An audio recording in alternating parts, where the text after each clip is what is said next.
Yikes. You know, that pipeline explosion in Deer Park back in July. Yeah. Crazy, right? An SUV hit a pipeline and boom, massive fire. Turns out that's only like the tip of the iceberg when it comes to this whole pipeline safety thing. Yeah, totally. I mean, those images of that fire were everywhere, and they were definitely shocking. But I think what's even more revealing is what they tell us about this bigger issue we have, particularly here in Texas, you know, aging energy infrastructure, and then the systems, or honestly lack thereof, that are meant to keep all that stuff running safely. Yeah, and that's what we're really diving into today. We've got some incredible research from Texas Watchdog for this deep dive. Oh, them. Yeah, and they're like the best, right? Like these investigative journalist pros digging into the tough stories that nobody else will touch. Oh, for sure. They do amazing work. So they've uncovered some pretty unsettling details about what happened in Deer Park and what it means for the rest of us, too. Absolutely. And what really struck me is that this wasn't some, freak accident. Texas Watchdog, they found that Energy Transfer, the company responsible for this pipeline, they've had 53 other incidents just in Texas since 2021. Wait, 53? 53 incidents. So that really makes you wonder if the regulations we have in place are even doing their job of protecting people. Okay, so before we get into all of that, can you just set the scene for our listeners? What exactly happened in Deer Park? So picture this. It's a scorching hot July day in Texas, typical summer day. Out of nowhere, this white SUV veers off the road, smashes right through, get this, a chain link fence, and plows right into a pipeline valve. No way, a chain link fence. Seriously. Yep, chain link fence. The impact was so powerful, it actually launched the SUV up into the air, and then, boom, this massive fire erupts. I mean, the pictures were insane. Oh, it was not a small fire, let me tell you. This thing blazed for days, I think. The Houston Chronicle had some crazy photos of the smoke. You could see it for miles. You have to think about the impact something like that has. Almost 1,000 homes had to be evacuated. Businesses forced to close, schools shut down. Total chaos. Total chaos. I mean, the disruption alone from something like that is hard to grasp. And then, of course, Energy Transfer comes in with the whole damage control thing, right? This was a rare event, but we took immediate action and are monitoring air quality. It all just felt a little too convenient. It's classic. It's almost like there's a playbook for these companies when these disasters occur. Express concern, downplay the event, make it seem isolated, and then shift the focus to all the immediate actions they took, highlighting how they're responding to show everyone they're on it. But what always gets lost in all of that are the long-term consequences. Yeah. And what about the people who live there? The ones dealing with all that smoke for days? Are we really supposed to believe that there's no lasting impact? I was also looking at some data from the Pipeline and Hazardous Materials Safety Administration, or PHMSA. Oh, yeah, PHMSA. And their data shows that Energy Transfer's whole rare event narrative, well, it might be a bit of a stretch, don't you think? Yeah, and PHMSA data, if you look at it, it reveals that there's this whole network, over 469,000 miles of pipelines just in Texas alone. 469,000. Seriously. It's mind-boggling, right? That's enough to circle the Earth almost 20 times. And the crazy thing is a lot of this infrastructure, it cuts right through our communities, neighborhoods, schools, you name it. So unfortunately, another Deer Park is less a question of if and more like a question of when. Okay, so we've got all these pipelines, a lot of them old, carrying flammable and sometimes toxic stuff, and they're everywhere, right? We don't even realize it. It's true. We drive around, go to the store, send our kids to school, usually totally oblivious to what's going on beneath us. The Texas Watchdog investigation actually found a lot of similar vulnerabilities like this all over the state. And that brings up another crucial question. Who is really responsible for making sure these things don't happen? Right, because someone has to be in charge of making sure these things don't just blow up can't just be left up to chance. So in Texas, the Railroad Commission are the ones in charge of overseeing pipeline safety. The Railroad Commission? Wait, really? I thought they were all about trains. Yeah, a lot of people think that. It's a pretty common misconception. But yeah, they're responsible for pipelines too, and it gets kind of interesting here. Interesting. Might be an understatement. I was doing some digging, and it seems like some of the RRC commissioners are super tight with the same companies they're supposed to be regulating. Isn't that a conflict of interest? Oh, absolutely. It's a huge concern. And when you look at their track record, it's hard to say they're really putting public safety first.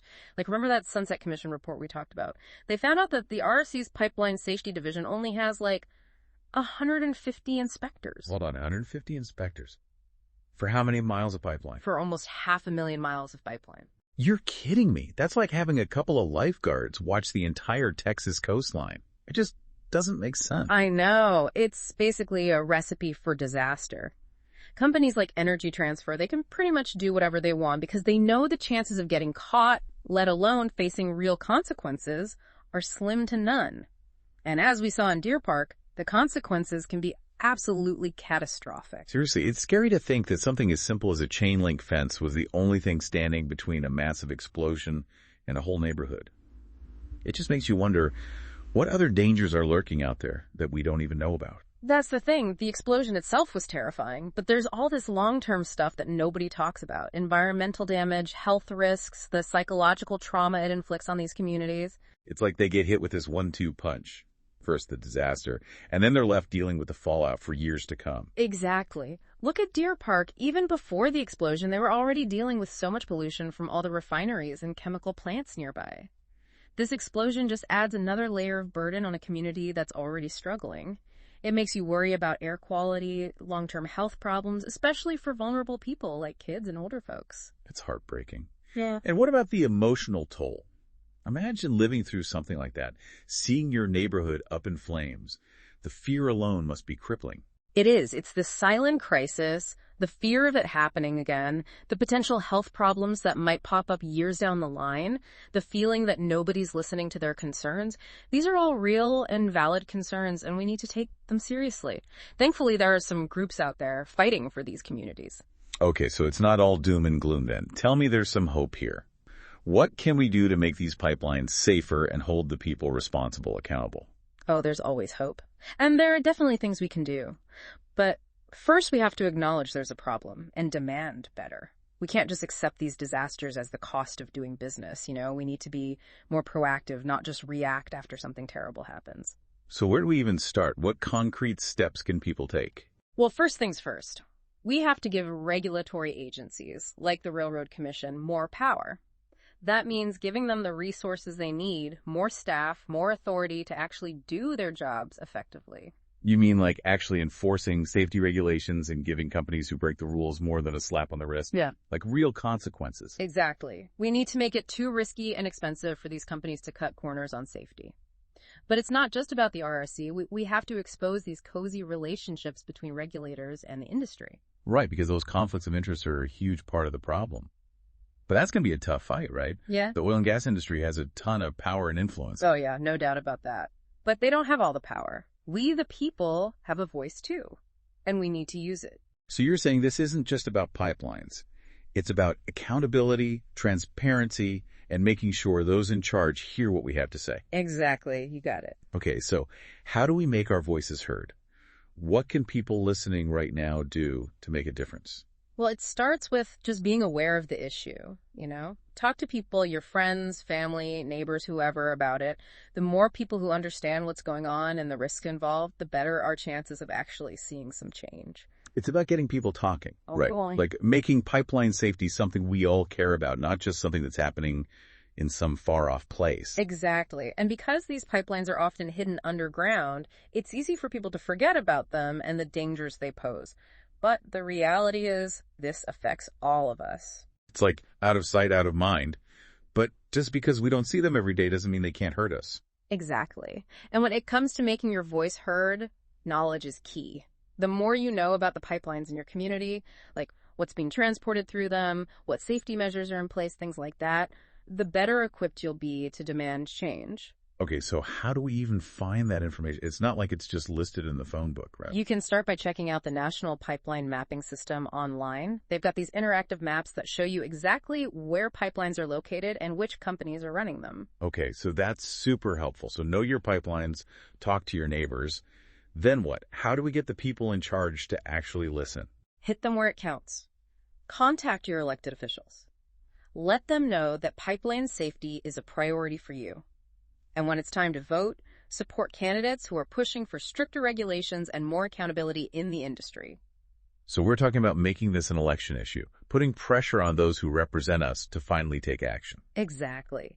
And remember, grassroots movements are powerful. They can make a real difference. Look at organizations like Air Alliance Houston. They're out there on the front lines fighting for things like better air monitoring, stricter regulations, and holding these polluters accountable. Because at the end of the day, it's not about being against the oil and gas industry. It's about standing up for what's right. It's about protecting people, communities, and the environment. 100%. We need to make sure these companies know that people and the planet are more important than their profits. It's about making sure that what happened in Deer Park never happens again. Well said. It's definitely a sobering topic, but also empowering, knowing that we have a voice and we can make a difference. So, folks, there you have it, a deep dive into the Deer Park pipeline explosion and everything it reveals about the fight for pipeline safety. We covered a ton of information today, but hopefully you're walking away not just informed, but inspired to take action. Because the only way we're going to see change is if we demand it. If we speak up, stay informed, and hold those in power accountable. And on that note, we'll leave you with this. What if we decided to treat pipelines with the same level of caution and oversight that we do other potentially hazardous materials, like nuclear waste?